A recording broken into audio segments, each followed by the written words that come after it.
चलो देखो कहाँ तक कर लिए हैं, बोलो। 9 नंबर।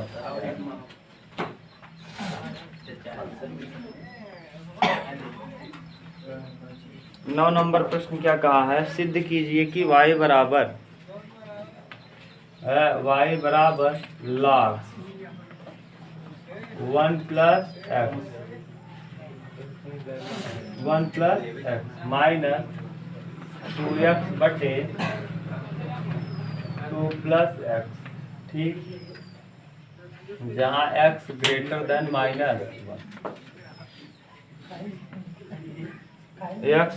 देन -1 अपने संपूर्ण प्रांत में एक वर्धमान फलन है। संपूर्ण प्रांत में एक क्या है, वर्धमान। -1 से बड़ा, -1 से बड़ा का मतलब क्या है, 0 1 2 3 ये सब आ जाएगा, ये इसका प्रांत होगा। संपूर्ण प्रांत में क्या है, वर्धमान है। निरंतर नहीं बोला है, केवल कहा है क्या है, वर्धमान है। क्लियर। तो सबसे पहले आप वर्धमान और ह्रास मान निकालने के लिए करते क्या हो, x के सापेक्ष क्या करते हो, अवकलन।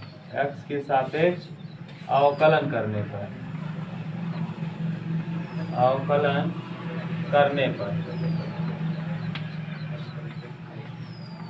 करो जरा x के सापेक्ष अवकलन। ठीक, तो लिखो dy/dx बराबर, अब इसका जब अवकलन करेंगे तो log 1 प्लस एक्स का 1/1 प्लस और 1 प्लस एक्स का 1 हो जाएगा, ठीक, माइनस हर का मतलब कौन, 2 प्लस एक्स, हर गुणे अंश का अवकलन, माइनस अंश मतलब 2x गुणे हर का अवकलन 1, 0 प्लस 1, बोलो कहीं कोई दिक्कत, बटे हर का स्क्वायर, 2 प्लस एक्स का क्या, होल स्क्वायर। सही है, बोलो कोई दिक्कत हो तो।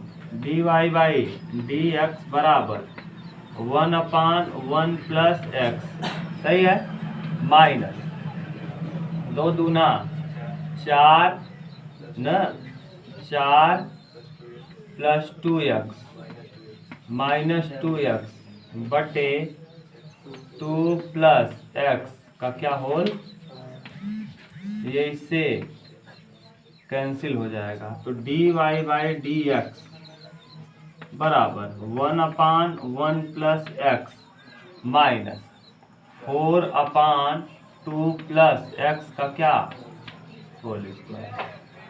सही है। अब इसी के विषय में हमको समझना है। अब 1 से बड़ा कोई वैल्यू रखो, ये हमेशा पॉजिटिव आएगा। ये जैसे 0 रखोगे 2 2 दूना 4, यहाँ 0 रखेंगे तो 1 माइनस 1 ना। हाँ, अब देखिए यहाँ क्या करेंगे, 1/1 प्लस एक्स और माइनस 4/2 प्लस एक्स और -1 से बड़ा रखना है। -1 से बड़ा रखेंगे तो यहाँ जब 1 से बड़ा रखेंगे -1 से 0 हो सकता है, 0 यहाँ रखेंगे तो 1 आ जाएगा। कहाँ 0 आएगा, यहाँ 1 ही आएगा। यहाँ 0 रखेंगे, 2 का वर्ग 4, 4 में 0 आ जाएगा। यानी अगर हम यहाँ रखेंगे कितना, इससे बड़ा, इसके सभी प्रांत पे कहा है 0 से बड़ा, मतलब -1 से बड़ा कहने का सेंस क्या होगा, 0 1 2 3 4 ये सब मान, इन सभी मानों पे ना। अब अगर हम मान लो 0 रखते हैं तो इसका वैल्यू आ जाएगा dy/dx का मान आ जाएगा 0, यानी f'(x) का वैल्यू 0 आ जाएगा। कब, जब हम रख देंगे 1 0 तो 0 आ जाएगा। मान लो 1 रख लें तो 1 1 2 1 1 कितना 2, तो 1/2 और यहाँ 3 का वर्ग करेंगे कितना 9, 4 देखो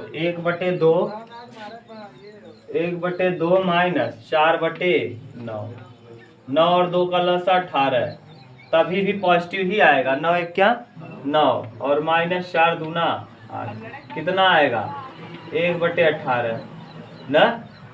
अगर मान लो आप ये दूसरा वैल्यू है तो आपने 1 सोच लिया, 2 सोच लो।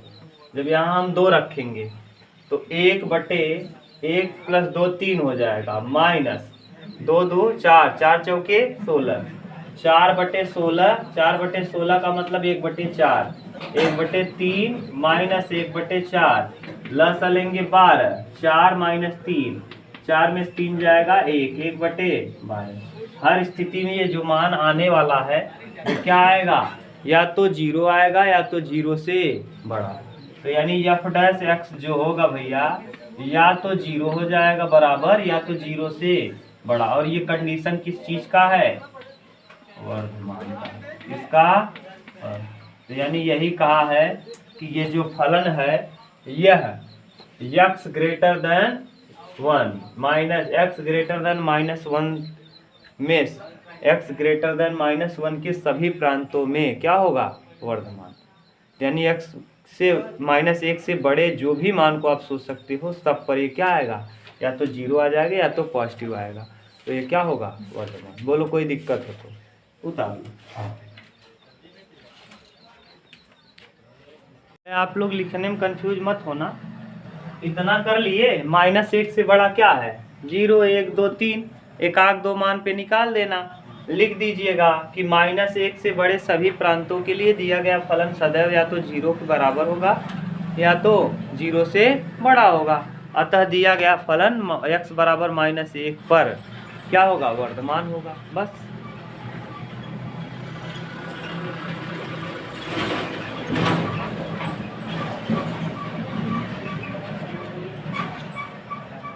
नेक्स्ट 10वां 10 नंबर, x के उन मानों को ज्ञात कीजिए जिनके लिए y बराबर x ब्रैकेट में x - 2 का होल स्क्वायर, पूरे का स्क्वायर लगा। ठीक, तो करिए क्या, y लिखिए यहाँ x का x में x स्क्वायर x का 2 में 2x का क्या होल, सही है।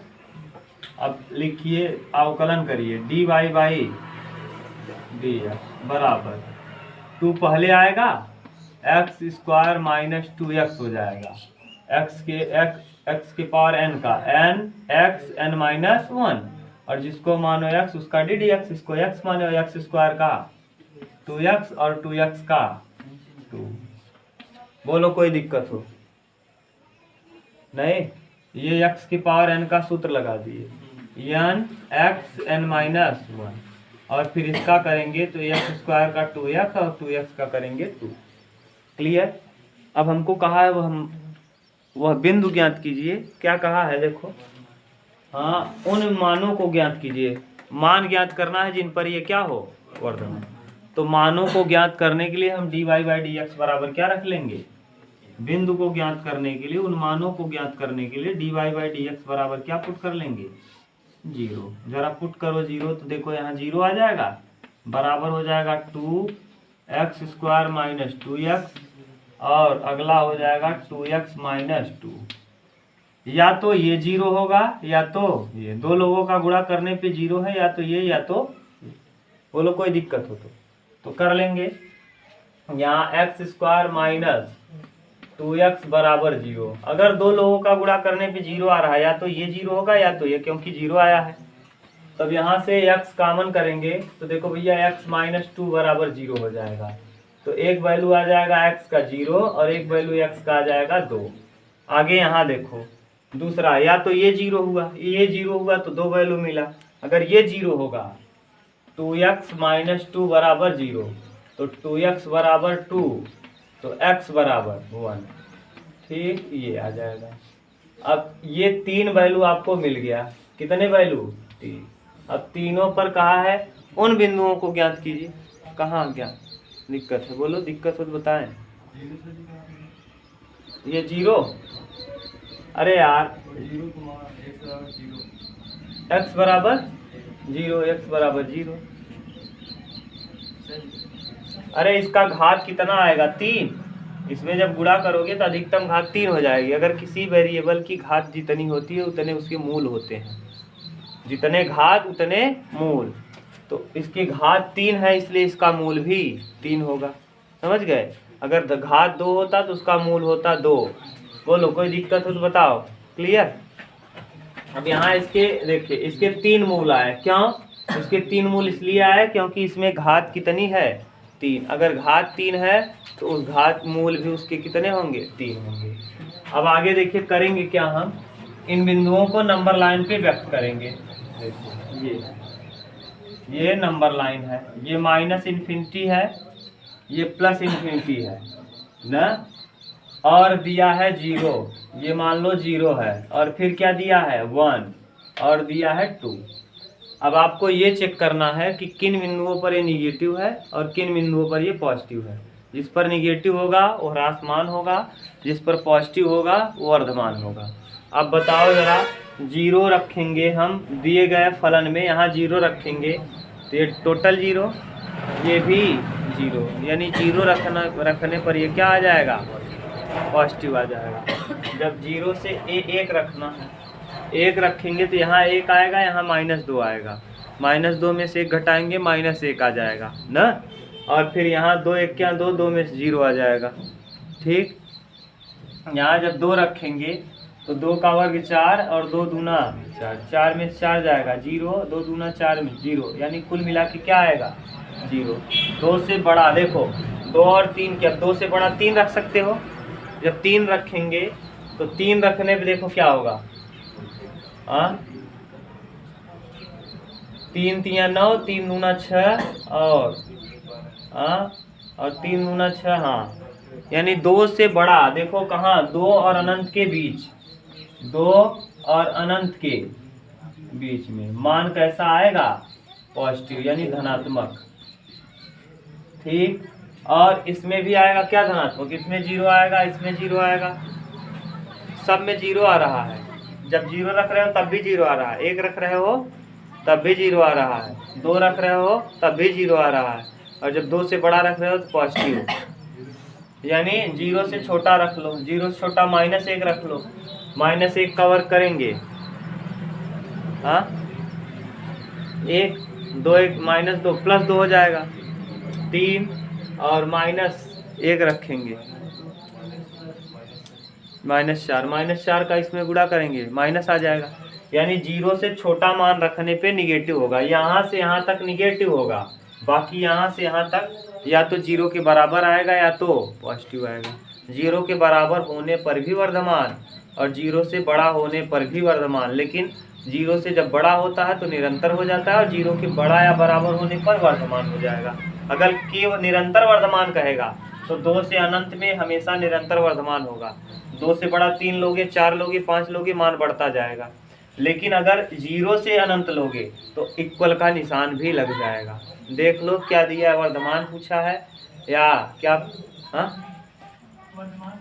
तो बता दो। 0 पर वर्धमान होगा, 1 पर होगा, 2 पर होगा और 2 से अधिक, यानी 0 से अनंत के बीच में इन बिंदुओं पर क्या होगा वर्धमान होगा। उतार लो।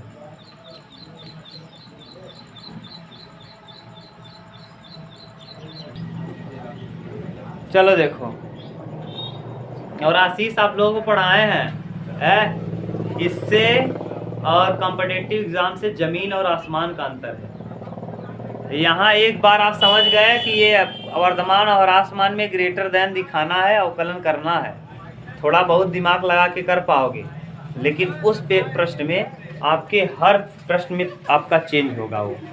अब देखो ये अगर दे दो ना, विश्वास मानो हाई स्कूल का पेपर दे दोगे तो हालत ख़राब हो जाएगी, हंसना बंद कर देंगे। अभी नहीं जिम्मेदारी है, अभी तो केवल मज़ा आ रहा है। विश्वास मानो हालत ख़राब हो जाएगी। अभी पेपर दे दो 10 का कक्षा 10 का ये लोग नहीं कर पाएंगे, बस वही मिला है, ही कर रहे हैं, वो कर रहे हैं, हो गया। आगे जीवन में क्या होगा कोई मतलब नहीं, जीवन में जो करना है देखा जाएगा। और आप लोगों को तो कंपटीशन का 2-3 दिन पढ़ाए हैं, वहाँ देख रहे थे हर टॉपिक कैसे घूम जा रहा था, थोड़ा सा बदलता था, वेतन वृद्धि हुई, वेतन कमी हुई तो मूल वेतन में क्या कितना %, थोड़ा इधर उधर हुआ, गड़बड़ हो जाता था ना। तो इसमें और उसमें जमीन आसमान का अंतर है, उसको समझना बहुत टफ है। अगला देखिए क्वेश्चन नंबर 11। 11 नंबर क्या कहा गया कि सिद्ध कीजिए कि 0 और π/2। इस बार देखिए लग गया है कौन सा इंटरवल, क्लोज्ड इंटरवल है ये, बंद अंतराल, क्लोज्ड इंटरवल। क्लोज्ड इंटरवल का मतलब होता है 0 को भी शामिल करना है और π/2 को भी शामिल करना है। ओपन लगा होता तो 0 और π/2 को हम नहीं लेते। क्लियर? कहा इसमें क्या है कि y बराबर दिया है, फलन फंक्शन दिया है y बराबर 4 sin थीटा बटे 2 प्लस कॉस थीटा न, और माइनस थीटा। ये अब आपको ये बताना है कि दिया गया फलन एक वर्धमान फलन है। ठीक, अवकलन करेंगे हम पहले इसका dy/dx। जब अवकलन करेंगे तो यहाँ देखिए क्या लग जाएगा, हर मतलब 2 प्लस कॉस x, अंश का अवकलन 4 cos x, 4 cos, सही है, हर गुणे अंश का अवकलन माइनस अंश का मतलब कौन है, 4 sin थीटा, हर का अवकलन करेंगे 2 का 0 cos थीटा का माइनस। अभी तक दिक्कत अगर आपको हो भाई तो बताओ, बटे हर का स्क्वायर 2 प्लस कॉस थीटा का क्या, होल स्क्वायर, और -1 थीटा का अवकलन कितना हो जाएगा। अभी तक दिक्कत तो नहीं किसी को, एक्स की जगह थीटा, हाँ ठीक, और सब सही है ना, हाँ थीटा। बोलो किसी को दिक्कत। dy/dx बराबर 4 दूना 8 cos थीटा, सही है, plus 4 cos square theta, 4 cos square theta, minus plus 4 sin square theta बटे 2 plus cos theta, 2 plus cos theta का होल स्क्वायर, और माइनस में एक बार और कर लो इसको, dy/dx D theta, sorry theta के साथ थीटा यहाँ, ये देखो 8 cos थीटा ऐसे ही रहेगा ना, और ये देखो 4 कॉमन करेंगे तो 4 और sine square theta plus cos square theta कितना हो जाएगा, नहीं समझ में आया क्या। 4 कॉमन कर लिए, अब यहाँ आ जाएगा cos square theta plus sine square theta बटे 2 प्लस कॉस थीटा का क्या होल स्क्वायर, और माइनस 1, सही है। ये एक हो जाएगा क्या ना, अरे sine square theta plus cos square theta 1, तो dy/dx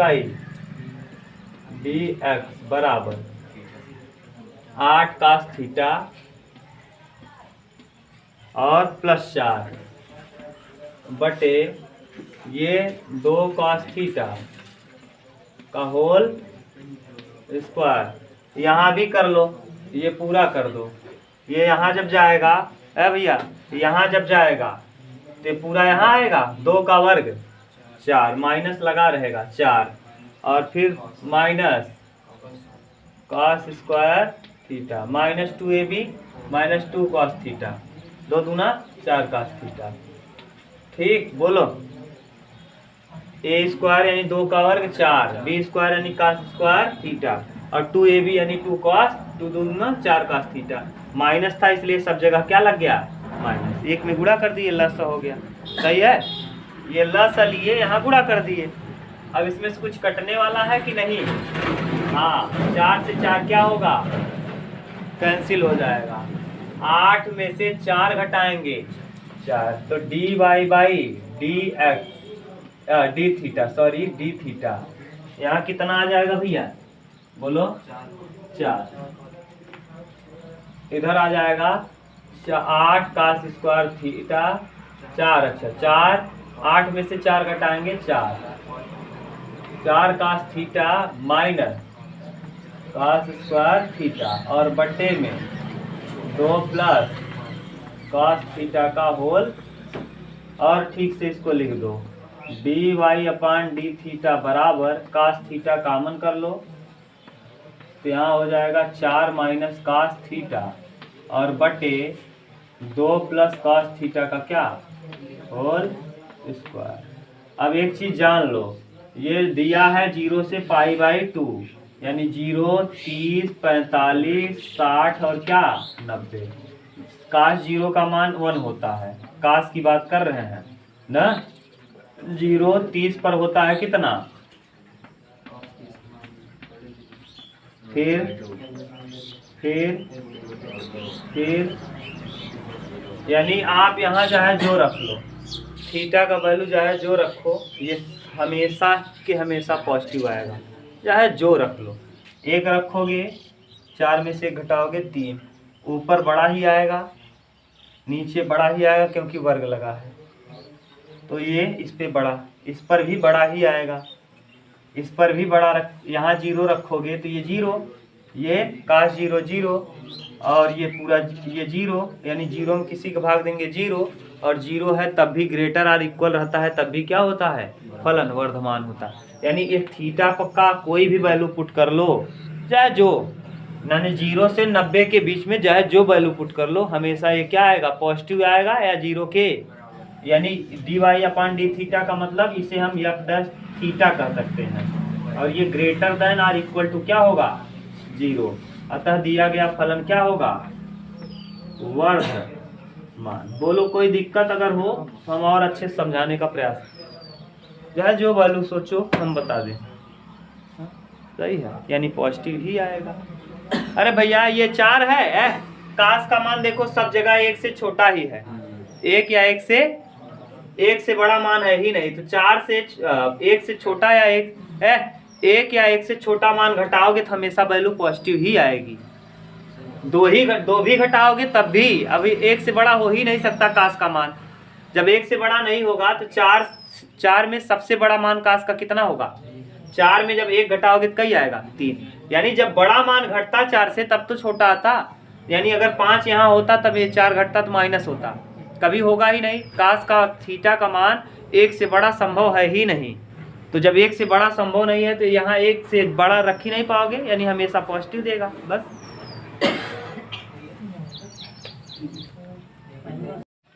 चलो अगला देखो, सिद्ध कीजिए कि ओपन इंटरवल इस बार दिया है 12वें में, यहाँ क्या दिया है 0 से अनंत। ओपन इंटरवल समझते हो ना, हाँ ओपन इंटरवल ना तो 0 को शामिल करना है और ना तो इनफाइनाइट को, 0 से बड़ा इनफाइनाइट से छोटा, यानी कहने का सेंस ये है कि अगर यक्स के रूप में आप लिखना चाहते हो तो ऐसे, ये सेंस है, समझ गए। इस प्रश्न का सेंस ये है कि यानी 0 से x का मान बड़ा होना चाहिए और अनंत से क्या होना चाहिए। सुनो ध्यान से, सिद्ध कीजिए कि लघुगणकीय फलन, यानी फलन कैसा है y बराबर log x के रूप का है, यही लघुगणकीय है। y बराबर log x फलन निरंतर वर्धमान, निरंतर क्या है वर्धमान है। अगर हम y का अवकलन करेंगे तो dy बाई 1/, अब 1/x और कहाँ से कहाँ तक कहा है 0 से अनंत के, 0 से अनंत 1 आएगा, फिर 2 आएगा, फिर 3 आएगा, यानी 1 रखो 2 रखो 3 रखो, हमेशा एक ऐसा वैल्यू देगा पॉजिटिव और बढ़ता चला जाएगा, घटता जाएगा, बढ़ नहीं रहा है, क्या हो रहा है घट रहा है। हाँ, और निरंतर क्या बोला है, इसको कहना चाहिए था निरंतर ह्रासमान है। एनसीईआरटी गलत नहीं है, कुछ भाषा इसका होगा जिस भाषा को हमको पकड़ना है। अगर भैया 0 से, अगर मान लो हम 0 से अनंत के बीच में 1/2 भी तो शामिल है, अगर हम भिन्न वाली संख्याओं को लेंगे, यानी यक्स अगर हम, ध्यान सुनो, अब इसमें कंडीशन बता रहे हैं। अगर यक्स को हम पूर्णांक नहीं लेंगे, यानी अगर पूर्णांक लेंगे, क्या लेंगे? पूर्णांक, तो ये वैल्यू हमेशा क्या होगा? आगे जाने पर लगातार डिक्रीज होगा। अरे भैया अगर पूर्णांक लोगे तो वैल्यू लगातार क्या होगा? डिक्रीज होगा लगातार। जैसे 1/2, 1/2 मतलब आधा। अरे भैया 0 के बाद क्या आता है? 1। जब पूर्णांक, एक पूर्णांक है, 1/1 यानी 1, फिर 1/2 यानी आधा, 1/3 उससे भी छोटा, 1/4 उससे भी छोटा, यानी लगातार ये क्या होता जा रहा है? घटता जा रहा है। लेकिन अगर इसी को हम वो लेंगे, परिमेय लेंगे, P/Q वाला ना, P/Q वाला लेंगे, जैसे हम यक्स की जगह 1/1 ले लें, 1/2 ले लें, यक्स का वैल्यू अगर भिन्नात्मक हम ले लेंगे, भिन्नात्मक,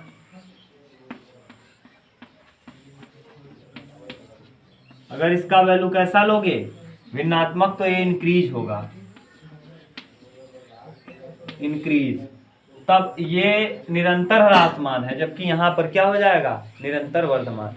ये डिपेंड करेगा भाषा पे, ये निरंतर ह्रासमान हो जाएगा, यहाँ निरंतर। जैसे बटा वाला रखो, यहाँ बटे रखो, x की जगह भिन्नात्मक वैल्यू रखो। भिन्नात्मक का मतलब 1/2, 1/3, 1/4, 1/5, यानी पलटोगे तो नीचे से पलट के जाएगा 2 हो जाएगा, ये 3 हो जाएगा, 2 के बाद 3, 3 के बाद 4, 4 के बाद 5। यानी भिन्नात्मक अगर वैल्यू हम लेंगे और ऐसा वैल्यू लेंगे जिसका अंश छोटा और हर बड़ा हो ना, यही प्रॉपर फ्रैक्शन। कैसा भिन्न? उचित भिन्न, यानी प्रॉपर फ्रैक्शन लेंगे, प्रॉपर फ्रैक्शन, उचित भिन्न। उचित भिन्न किसे कहते हैं?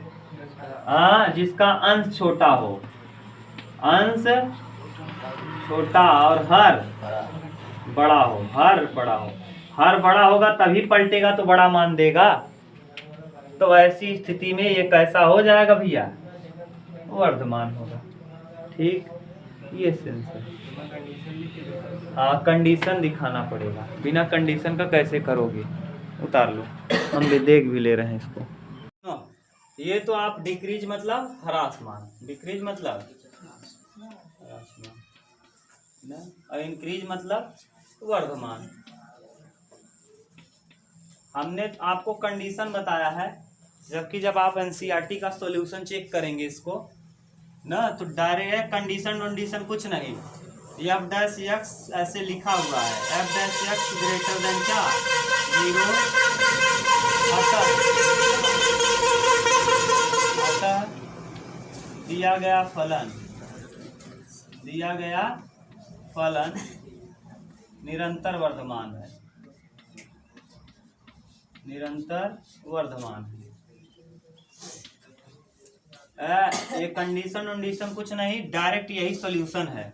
एनसीईआरटी का सॉल्यूशन ये लिखा है जो डिब्बे में बंद कर रहे हैं, दूसरा डिब्बा में ये लिखा है, तीसरे डिब्बे में ये लिखा है, और फिर तीसरे डिब्बे में लिखने के बाद ये चौथा डिब्बे में ये कर दिया, हो गया उत्तर। एनसीईआरटी में कोई कंडीशन नहीं, कोई शर्त नहीं, बस अंजदुई करते रहो ना। ये